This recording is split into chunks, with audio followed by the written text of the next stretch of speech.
Hello everyone, my name is Maciej Nowak and welcome to the Osom To Know podcast where we discuss all things WordPress. I'm continuing today with a two-guest theme. We are talking with Ohia from WordCamp Europe community team and Marco Chiesi from the local team. They are sharing behind the scenes of organizing WordCamp Europe 2024, which will take place in Turin, Italy in June. If you don't want to miss new episodes and continue learning about WordPress, please subscribe to our newsletter at osomstudio.com/newsletter. This is osomstudio.com/newsletter. Or if you are watching this on YouTube, please give us a thumb and subscribe to the channel. This means a lot to us. Without further ado, please continue to listen to our conversation with Marco and Ohia.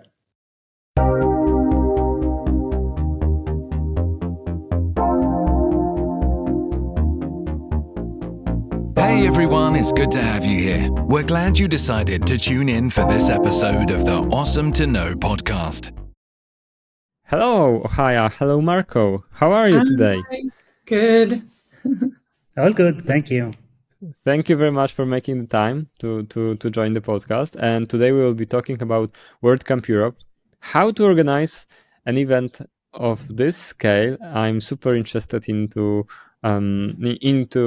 and background stories and interesting stuff that's not regularly seen on the Outlook, let's say. So I'm very curious, first of all, because you are part of the organizer team, and number one question that I had in mind is, how do you pick a city in which WordCamp is organized? So this is really interesting for me. Well, I have just a bit of information about that. I know that there's an official call every year. So it's a call for the next organizing city. I am aware that, in example, Turin participated also in the past, but didn't take the first place. And usually the city for next year is revealed at the end of each WordCamp. I am aware that it's necessary to give a lot of information to already have found a venue that is that can host such a big event. So usually 1 year before, the local team of that country starts organizing for the application. That's what I know. But all right, I was not involved in this case, so I'm not aware of all the details. Not sure if Ohia maybe has some more context on this. A little bit. So last year I was an organizer also. So this year I'm on the community team. Last year I was on the community team. And after WordCamp was over last year, I read the organizer's handbook. So, yeah, there are first things first, right? yeah. But I read it in like 2 days. So, yeah, I don't know if I was like really, really far behind or if I was going really quickly doing that. But I learned a lot in the process of being an organizer anyway. There are stipulations for the city. It does have to have obviously a venue that can hold, the amount of people that end up coming to WordCamp. And, I think people, I think they look at, accommodation availability and things like that. So lots of things can be referred to in the organizer's handbook and online, which I'm actually looking at right now. There's a quiz that you can take after you read it. So you can go in stages if you're like into checking things off and it makes you feel satisfied to get a grade. You can go through the things done, right? and quiz yourself. Yeah. So yeah, I don't remember exactly all of the details, but venue is obviously like one of the first things that everyone looks at. And then in the United States, they do it 2 years in a row. in the same place. Oh, they do it 2 years in a row in the same place. Yeah, I don't know why. I need to turn that off. I think it's my computer because it does it across every application that I use. But for the next couple of years in the United States, it'll be in Portland. But I was really hoping it would be in Cleveland because my city that I was born in is Akron, Ohio. But I'll get to visit the West Coast of the United States later in the fall this year. So, yeah. Oh, and will you participate in WordCamp US? I think so. I've applied to be an organizer, so I'm really hoping that works out. I would assume they get a ton of applications for that, but it would be my first time. So I'll definitely be going. Right. So maybe I started with the city and everything, but maybe for our listeners who are not familiar with the concept of WordCamp, can you explain for our listeners, what's the idea behind WordCamp and what is WordCamp, especially WordCamp Europe? I'm gonna talk about this from my viewpoint and my history of being a part of the WordCamp community.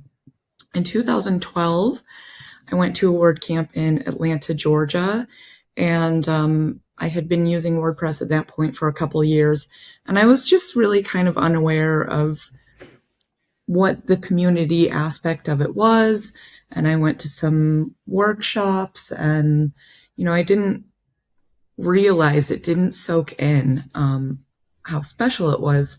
And then 6 years later, I went to one really close to my hometown in Kent, Ohio, and I still didn't really understand. I knew that there was like information to tap into and maybe some networking, but I just kind of mainly went to, I went to the WordCamp tracks, and then I signed up to go to Contributor Day the next day, and I actually ended up not going. I didn't understand the concept of it at all. And then 4 years later, in 2022, I went to WordCamp in Porto, in Athens. I was living in Northwest Spain at the time, and shout out to WordCamp Pontevedra. And I was like, yeah, hey, why not? Porto isn't that far from where I'm living right now. And so I went there, and it was amazing. Like I was totally like knocked off my feet, thousands of people.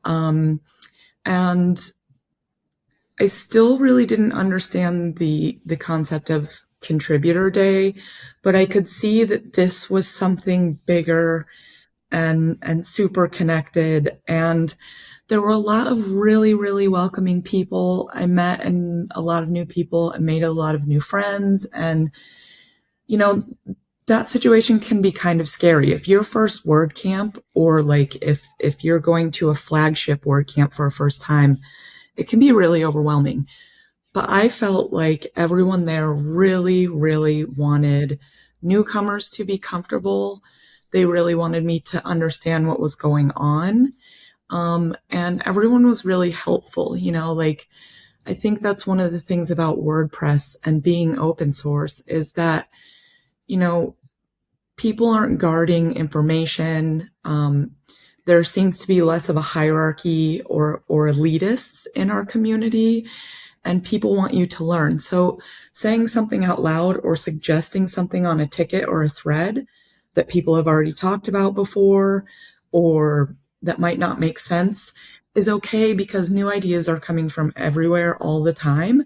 And like a brand new beginner might have a new eye-opening way to look at things than a 20-year veteran. So for me, going to that flagship WordCamp in Porto really opened my eyes to like how connected the social aspect is. Like it's huge social. And then I live in Spain, which has, I think after the States, or possibly surpassing, I'm not sure, annually, the second most WordCamps in all of the countries of the world. So I got really lucky when I decided to plug into the WordCamp community here, because there's about one a month in Spain, sometimes two even.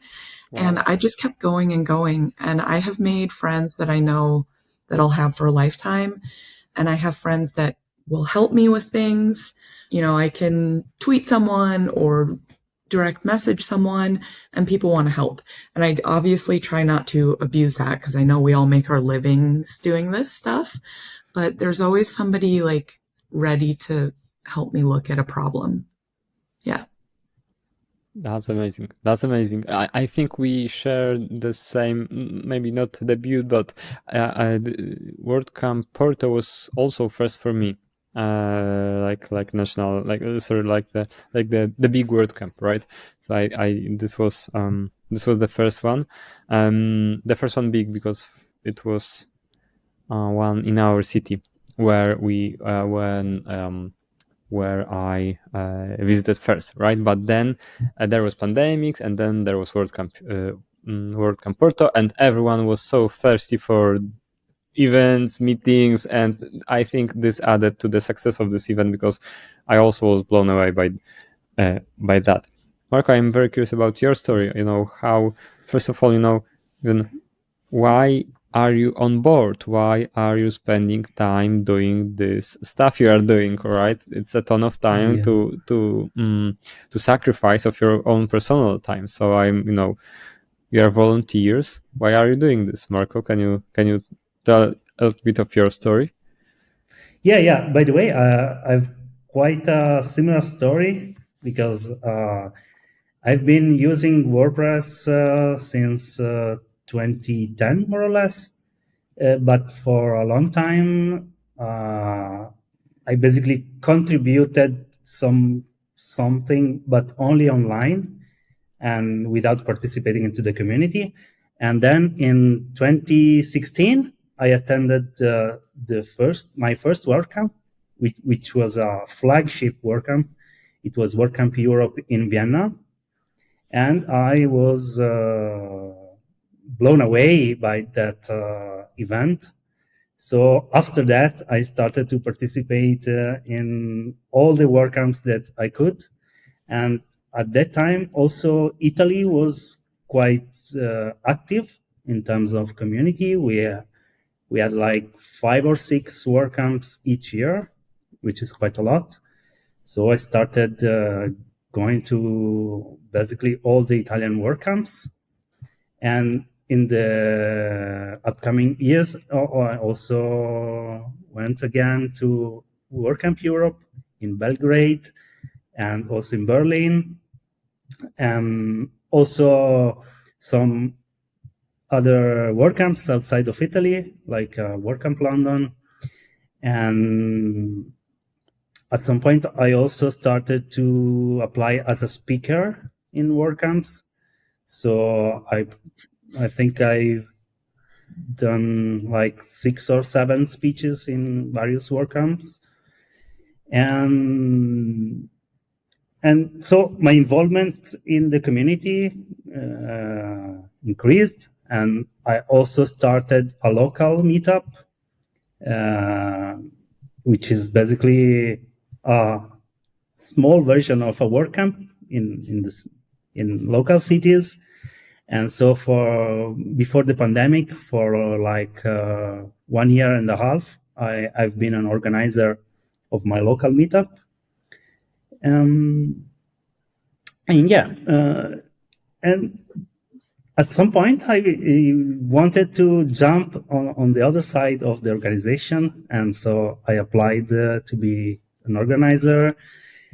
For me, it's the first time being an organizer in such a large event. I've been organizing only meetups, and previously I also participated in organizing an online WordCamp in Italy, WordCamp Italy, during the pandemic. But yeah, that's basically my story. And why I do that? Because of the community. I love the people. Especially the Italian community is full of people that are really friendly. I love all the networking that I was able to to do with all these people, and that's the reason I'm here. I'm really excited. I was really excited when I discovered that this year WordCamp Europe will be in Italy, and so as soon as I discovered that, I applied for being an organizer. Great.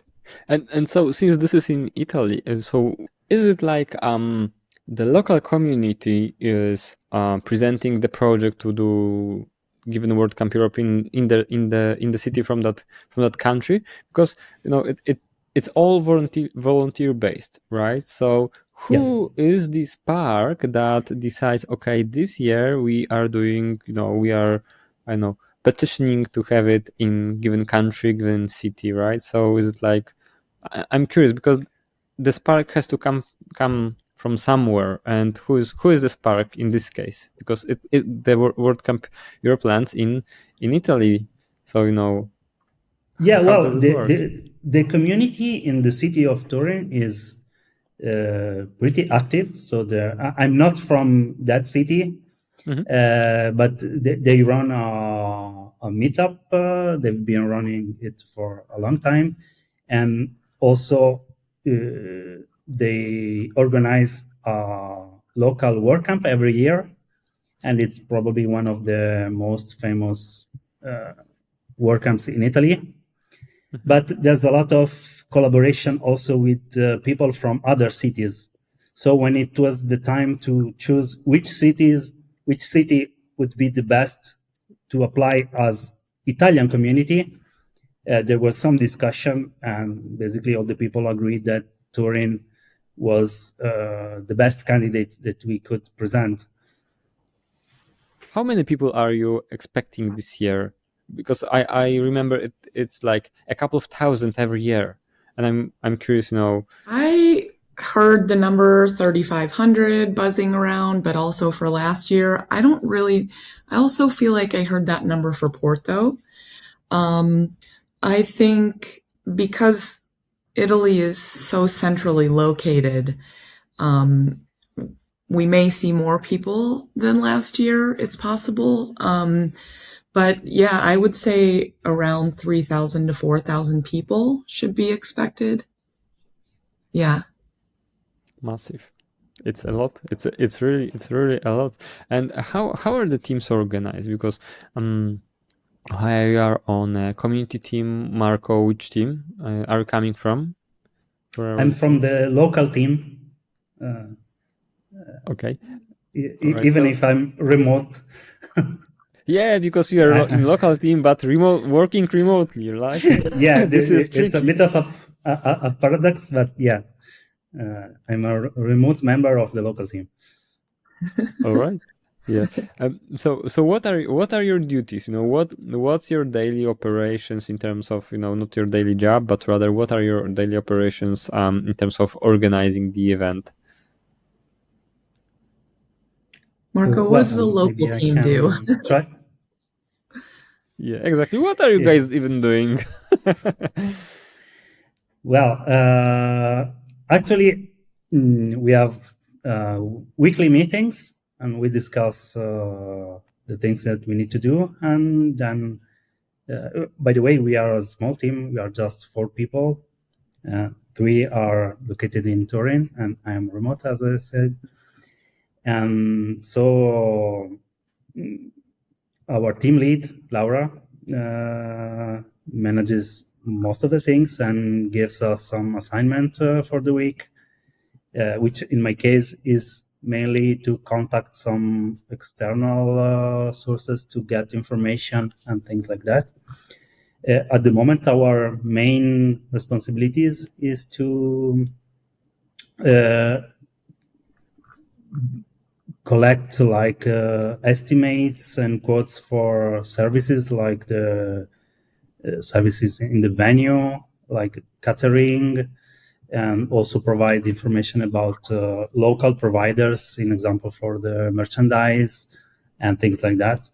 So, and we are available for other teams when they have requests related to the local city. And Personally, I'm currently in charge of organizing the patronages. So it's basically to have the permission to use the logo from local institutions in our communication. And by the way, this is something that is pretty common here in Italy.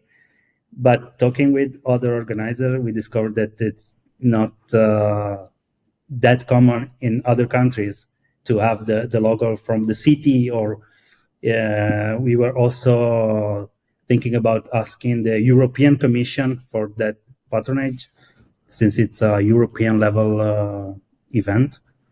Yeah. That's very interesting, because this is actually what I was also going to ask you is, how do you work with the local city? Because patronage is one thing.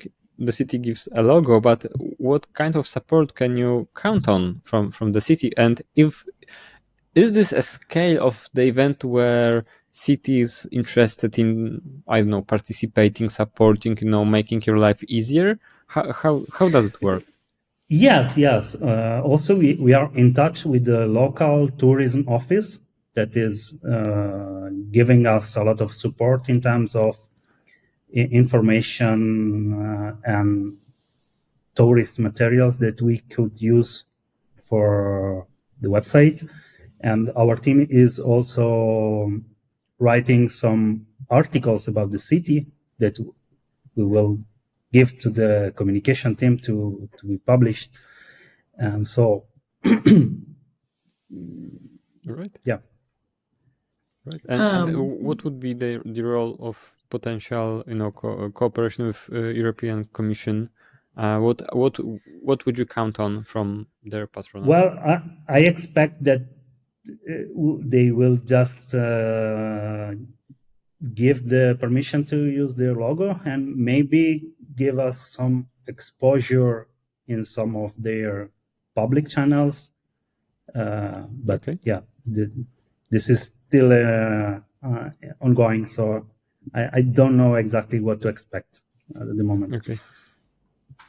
We have, so I'm on the community team, but I also jumped in to help do the implementation of the really beautiful design. The design team is led by Lena Loku, I think is how you say her last name.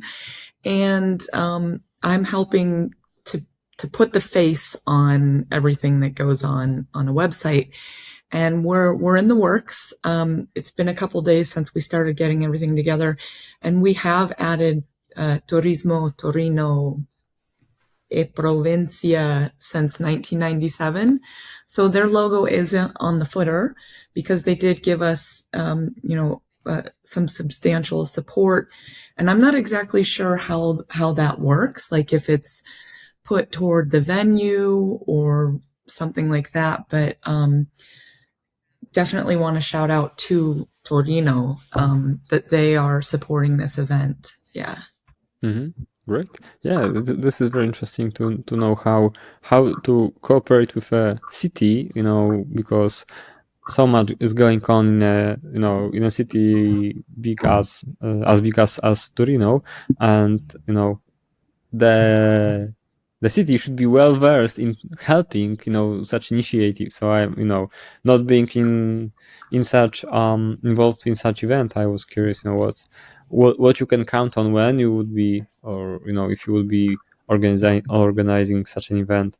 And Ohio, what are, apart from that support of the website, what are your responsibilities, like day-to-day operations? So the community team, I got picked last year by Estela Rueda to be on the community team, and many of us were Spanish speaking. Estela is Mexican. I live in Spain. Most of our meetings were in English still, though. And it's interesting to see like the difference between the 2 years.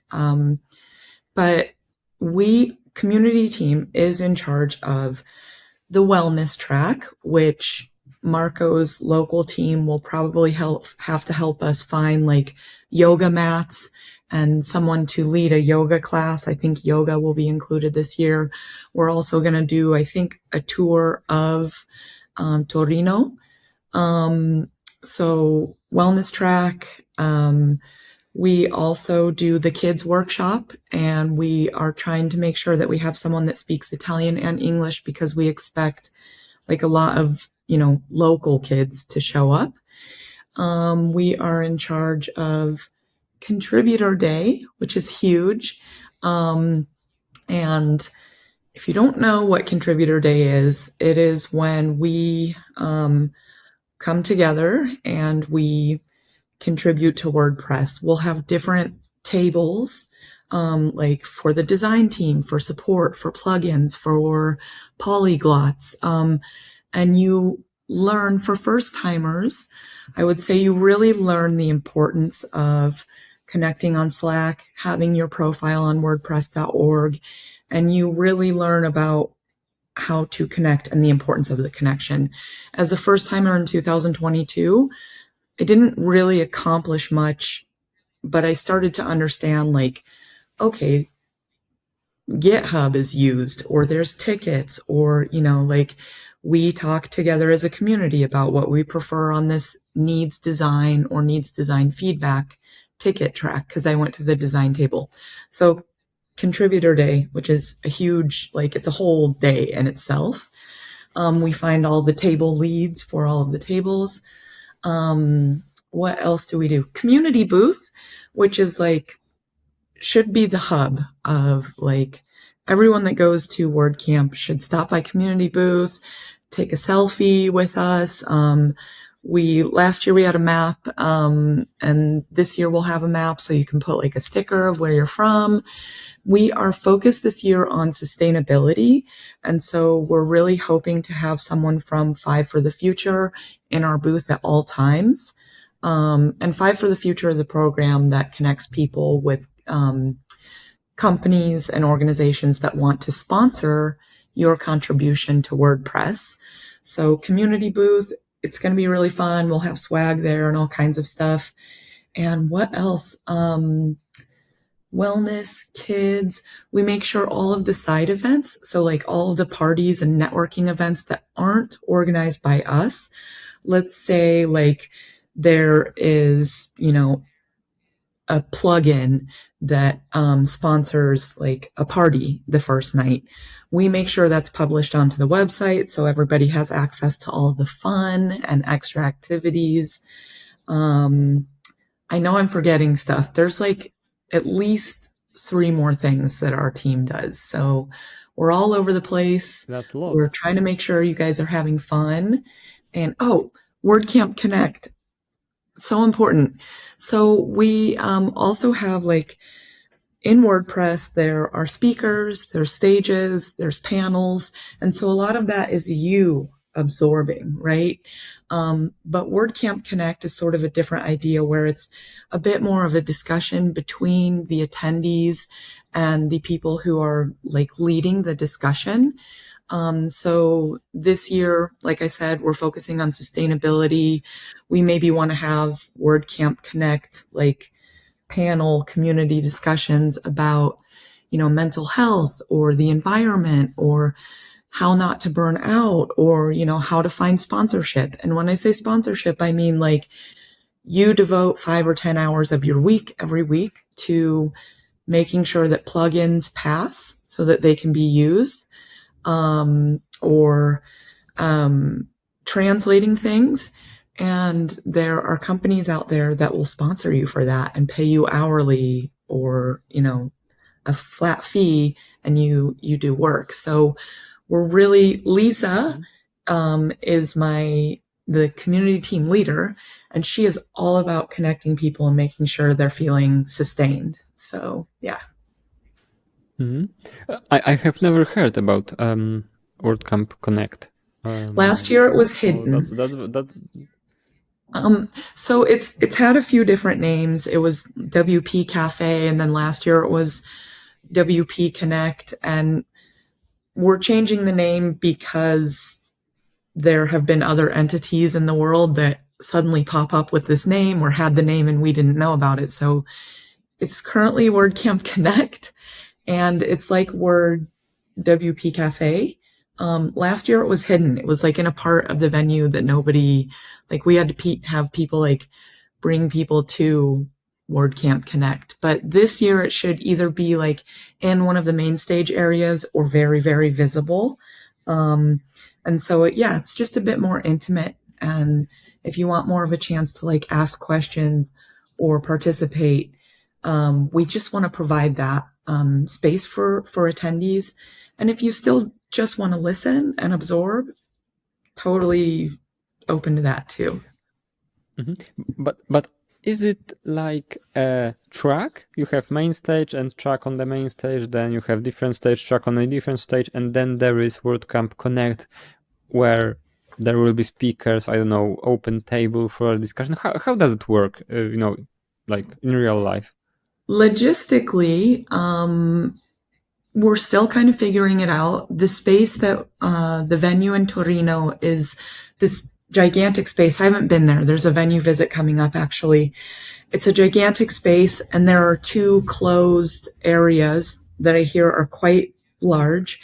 There are two closed areas that will be the two tracks, and we may end up sharing like later in the evening one of those spaces and, having a more intimate space, turning that into a more intimate space.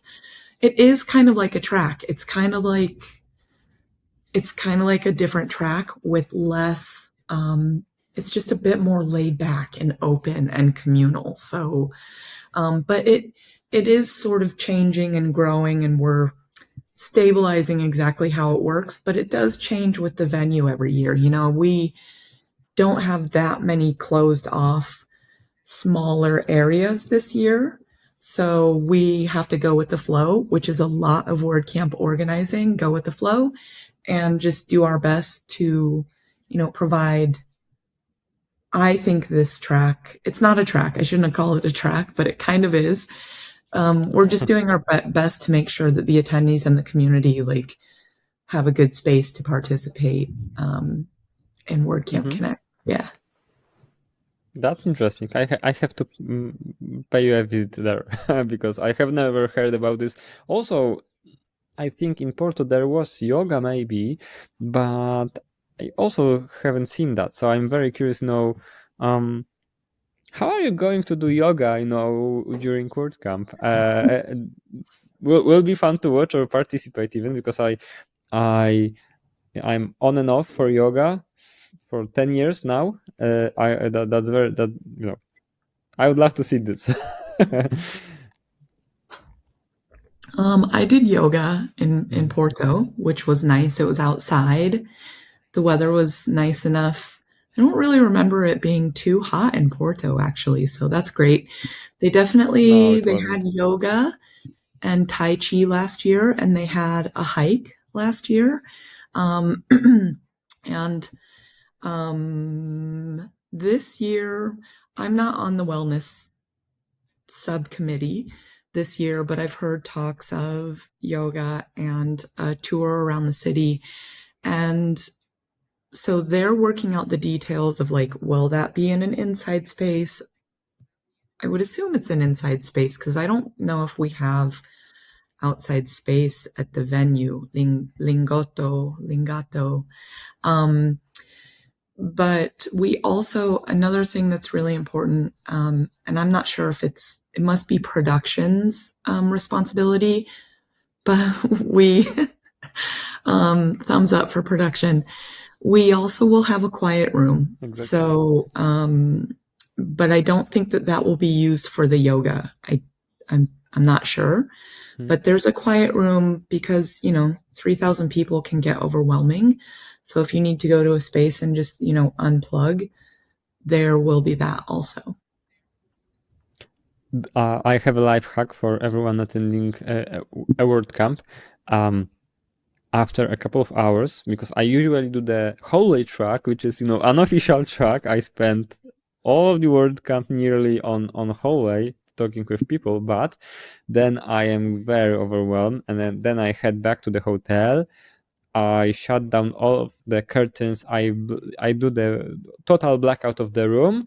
I have ear plugs, that muffles all of the sounds, and I put a mask on my face, and then I just trying to calm down for a half an hour, 45 minutes, trying to have a short nap, and then back for the party or whatever is going on after the evening, because it's really overwhelming. I'm like I'm totally wrecked and excited. I can not eat during that event because this is so exciting, but then I have to really calm down, recharge the batteries, do the reset, and fresh go back to the venue. This is I highly recommend it because it works for me. So I can recommend it. I think it's good that we are, being aware of that and being aware of our mental health, and like being aware of the fact that like these things can be super stimulating, and that we need, quiet spaces. And it's good that it's talked about in the community. And with the yoga, like a lot of us can have a sedentary lifestyle where we sit and work and work and work. Like I woke up this morning, rolled out of bed and started working. I'm launching a website today. Almost forgot we had a podcast, and looked up and it was like 30 minutes till, like we can forget to move. So incorporating some of the physical movement into, flagships, or even maybe we could start doing it locally, I think is really important for us. Yeah. I think for us, spending our work life sitting, unless someone has a standing desk or a treadmill under the desk, attending WordCamp is very physically exercise, like not maybe taxing, but I would say that you do much more legwork during WordCamp than you are doing, during a week of of life. I'm doing at least. So yeah, that's interesting, but it's also very satisfying because I'm coming back from every WordCamp really buzzing with ideas, even though there are different levels of talks, but meeting people is really, how to put it, it's really inspiring. Everyone is saying everything is inspiring, but it's really inspiring in the sense that you have fresh ideas, you have totally different viewpoints from people from all over the place, or like Europe, or people coming from States as well, and different parts of the world. So those different viewpoints from different geographies is really stimulating, really. And then you can have a quiet time after you are back, thinking, I heard all of those things, and now what can I do with this? So I know my company, my plugin, my whatever works better. So it's like that knowledge sharing is unique for WordCamp. I have never been to any conference nor trade show where people were so laid off, but also open to share their, business numbers, behind the business, ideas. This is very unique. After WordCamp last year, WordCamp Europe, I was living in Sevilla, and Nilo, is he the lead photographer? He's one of the photographers this year. He called me up and he was like, hey, do you want to help us organize, the first WordCamp day? And I was like, what? And he was like, here's the issue. This is June. This is like right after WordCamp Europe, like I said. And he was like, everyone's going to go on vacation in August, because that's just what happens in Spain. Everyone's going to go on vacation in August. We're having our actual WordCamp Sevilla in October, and blah, blah, blah, and then holidays. And so he was like, so I'm thinking we should do it in July. And I was just like, oh my God, like, what are you talking? He was so enthusiastic and so filled up with the energy from WordCamp Europe that I think we put together this WordCamp day, like next generation event, in 20 days, which was pretty crazy. More questions from me. Marco, what are you struggling right now? I mean, I'm curious, what are the toughest aspects of organizing such a big event?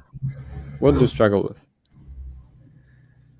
Well, again, being remote, for me, everything is a bit, how to say, strange, because I had to contact some local entities or suppliers or whatever. And so this is a bit strange for me.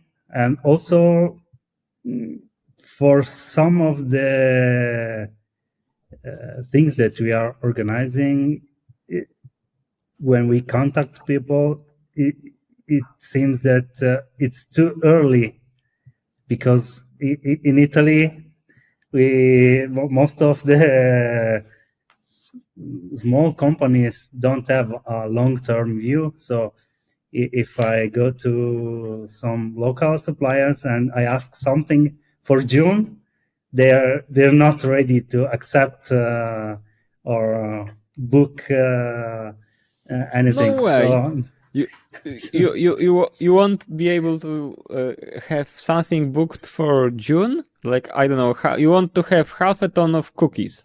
You can't buy half a ton of cookies with delivery date for June? yeah, that's for small suppliers. Yeah.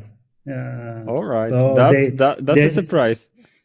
They say, oh yeah, it's too early, but I think that the most of the work will be in the next month, because the main, the big ones have been already addressed, like the venue, also the venue for the social dinner that will be held at the end of the contributor day. Yeah, by the way, maybe it's something that we could spend some works on.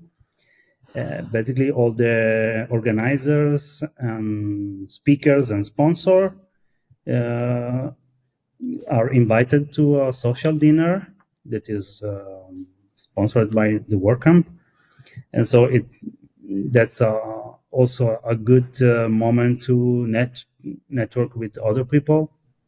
And yeah, our team is also organizing for that, but that's already covered, because of course the most important things are covered.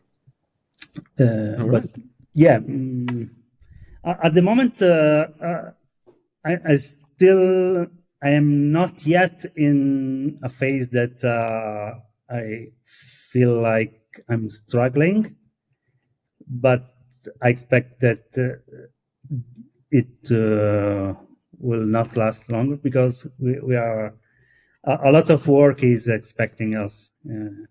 And in general, I think this is different for every team, because, in example, some team have a lot of work before, and while other has more work when the event approaches.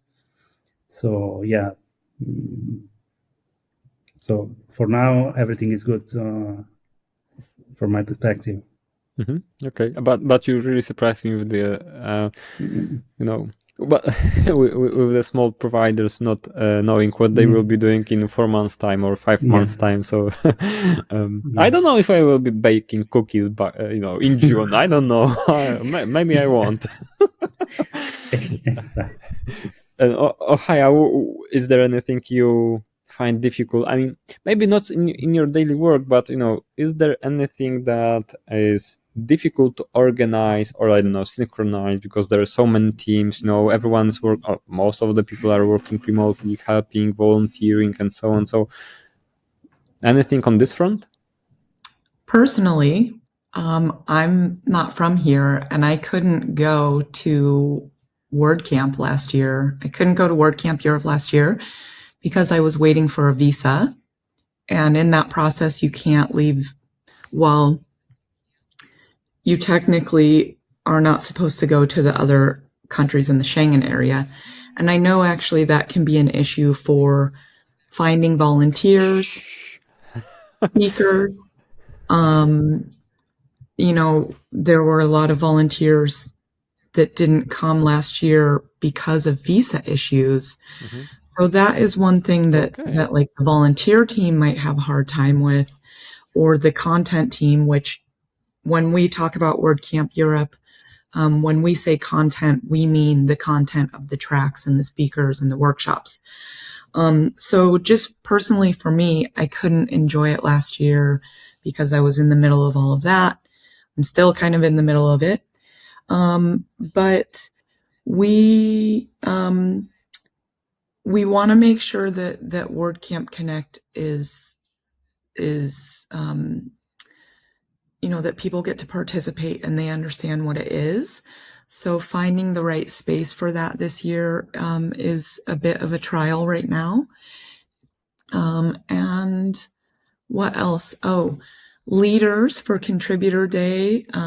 We just had our meeting yesterday with the community team, and I think all of the emails have been sent out, and we're getting really close to like getting everybody who will lead a table, and it's a lot of tables. I'm not exactly sure how many leaders there are, but it's not like one leader for the design community day. It's like if we have 3 tables for design or 6, we need 6 leaders. And another thing is for community day, it's really hard for us to, like I said, you have to have Slack and you have to have a WordCamp.org profile. And that can be really hard to understand. Slack is, for me, like totally unintuitive to set up. Like I got a new phone a couple weeks ago and I had to reset everything up. And every time I do it, I'm like, how do I do this? So imagine someone who like maybe has never used Slack or has only set it up on their computer once. They have to have Slack to really be able to communicate on Contributor Day. So we are figuring out, and it's always like an issue, how do we best streamline bringing people in, getting them signed up on Slack and getting them signed up on WordCamp.org so that they can continue to stay connected after today. So it's almost like, we were talking about maybe having right after registration, herding people over to like a space where they wait for a bit and then we help them, we help them sign up. So yeah, one of our big trials is getting people signed up, newcomers who we love and we want more of, but getting them signed up for Community Day or Contributor Day. Sorry. But yeah. I think this is the case for every WordCamp where there is Community Day, right? So maybe there are, tried and true ways of activating people and newcomers.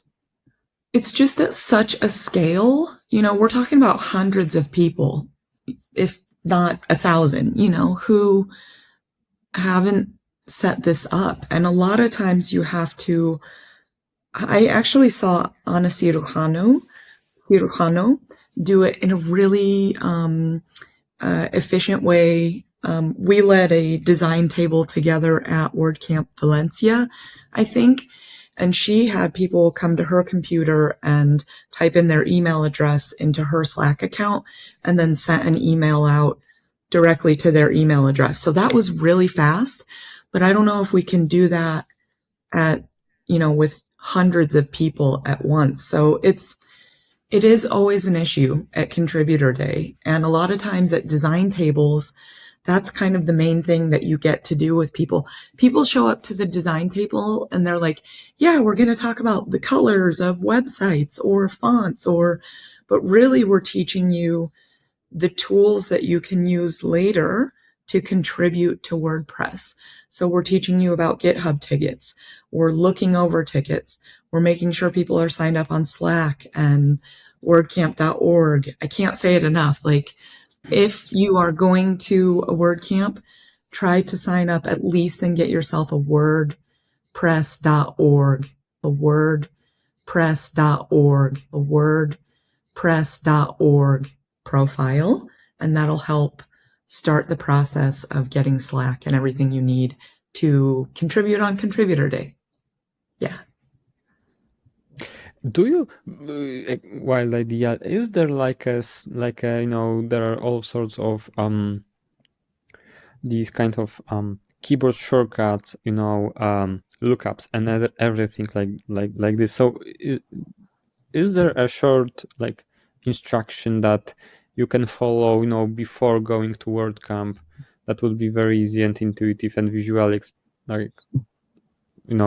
self-explanatory, how to set up everything before you end up raising your hand for help, please? Here. Yeah. I'm pretty sure that we published a post last year. We sent out an email drip campaign to the new first-time contributors at Contributor Day. There were a couple social media videos that just went out to explain what Contributor Day is. We'll probably publish a post this year of the steps that you need to go through to sign up, but it can be overwhelming and confusing, the process in itself. So I can't think of any life hacks or life quick keys to get somebody set up. Like if they're a newcomer, there's no easy or efficient way that I can think of to do it. Marco, you are a bit more technical than me. You built your website in the last century. So maybe you know something that Exactly, I don't. yeah. We were to include that piece of information that Marco created his website from last century. Yeah, yeah. I built my first website. I think it was 1998. It was a static HTML website on GeoCities. It was a service that was hosting websites at that time. But about Contributor Day, I remember that also tech people were struggling contributing, maybe not with signing up to Slack, but if developers that wanted to contribute to, an example, the core had to set up the local development environment during the Contributor Day. And so I remember that often it was difficult. The table leads usually had some USB drive with the local environment to install on the contributor computer.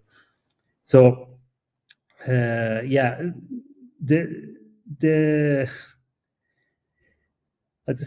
first steps to start contributing are often a bit of a struggle for people. But the idea of the contributor days is to give everyone the information so that everyone can contribute when the WordCamp is ended.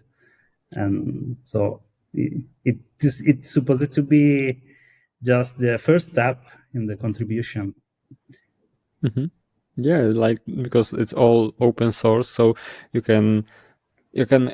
have a safe space to start doing this, because otherwise, you have to make yourself do the legwork, do your homework. There is so many barriers if you don't know where to start, and there is that space, that safe space with people who can help you do the first step. So yeah, so this is I was on a contributor day in 2019.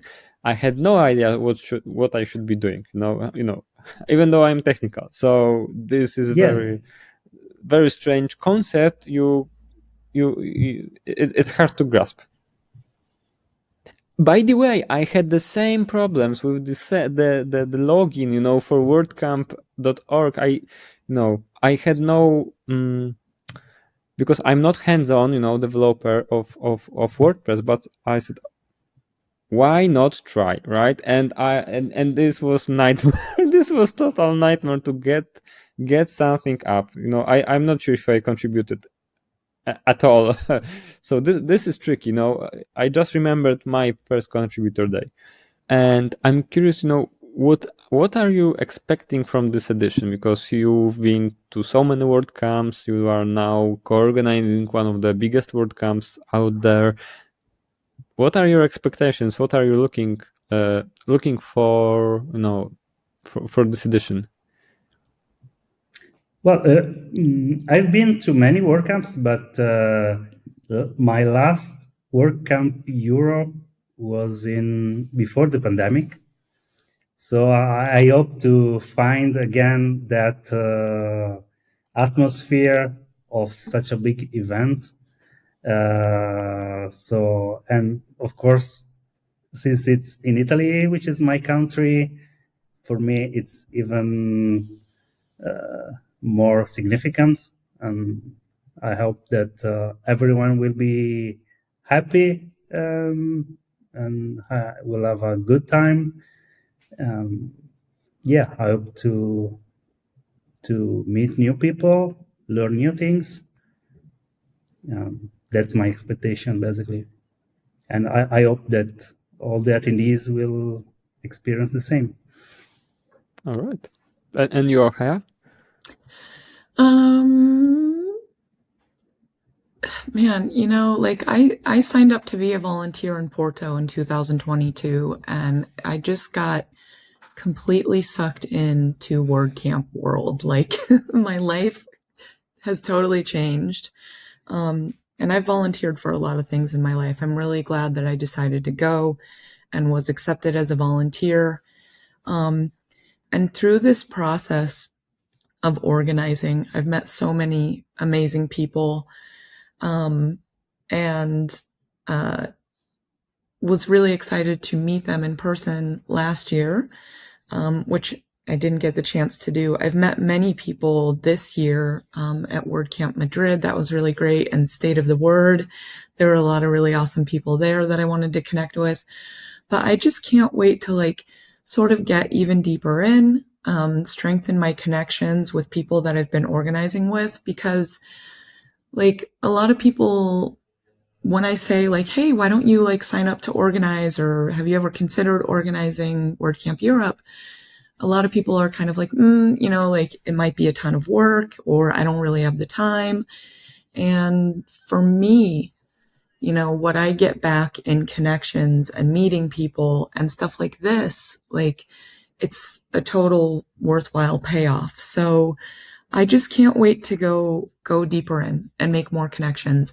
And like I said, our team is focused on sustainability this year. So I'm really hoping to make connections to make my life more sustainable, finding sponsors for some of the work that I do maybe, or, connecting people with sponsors themselves, people from the community. So, yeah.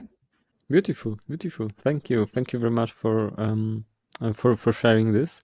I look forward to this edition of WordCamp Europe. Hope to meet you in person, unless you will be swamped with work, totally busy. I won't interrupt you then, but I hope we can high five, on the venue. No way, we'll totally high five. I'll be at the community booth. It's my job to say hello to everyone. High five, everyone! Yeah. Perfect. I will find you. I will find you then. Good luck with all of your preparations, and let's hope this will be the best WordCamp so far. Thank you, guys. Yeah. Thank you. If you like what you've just heard, don't forget to subscribe for more episodes. On the other hand, if you've got a question we haven't answered yet, feel free to reach out to us directly. Just go to osomstudio.com/contact. Thanks for listening, and see you in the next episode of the Osom To Know podcast.